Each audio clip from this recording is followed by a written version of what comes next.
The Silent Cry. In a small village in northern Kenya, there lived a man named Omari and his wife, Amina. Omari was a farmer, toiling under the sun every day to provide for his family. Amina, on the other hand, was the backbone of the household, caring for their children and ensuring the home ran smoothly.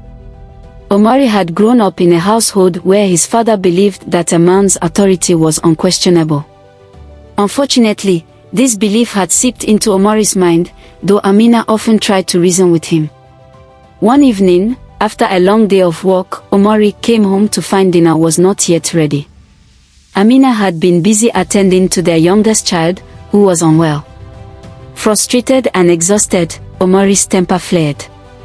"You can't even manage the house properly," he shouted. "Omari, the baby has been sick all day." "I couldn't." Amina began, but her words were cut short when Omari slapped her across the face. The blow stunned her. Tears welled in her eyes, not just from the physical pain but from the emotional betrayal. She staggered backward and fainted, overwhelmed by shock and exhaustion. When Omari saw her collapse, panic set in. He knelt beside her, shaking her gently.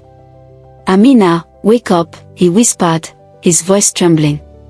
Amina eventually regained consciousness but refused to look at him. Her silence was louder than any words. Omari sat by her side, guilt weighing heavily on him. The next day, Amina packed a small bag and left with the children to stay with her mother.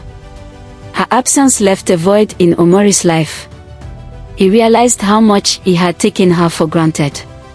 Seeking advice, Omari approached the village elder, Mzee Kilonzo. The elder listened intently and then spoke. "Omari, strength is not in raising your hand but in raising your understanding. A man who respects his wife builds a strong home. A man who hurts her destroys his own soul." The elder advised Omari to attend community meetings where men and women discussed relationships and mutual respect. Slowly, Omari began to understand the emotional scars his actions had left. He went to Amina's mother's house to apologize. "Amina," he said, tears in his eyes, "I was wrong. I let my anger control me. Please give me a chance to change." Amina, though still hurt, saw the sincerity in his words. She agreed to return, but only if Omari attended counseling and joined her in rebuilding their relationship. Over time, Omari became a changed man. He learned to communicate and to respect Amina's contributions. Their bond grew stronger, becoming a beacon of hope for others in the village.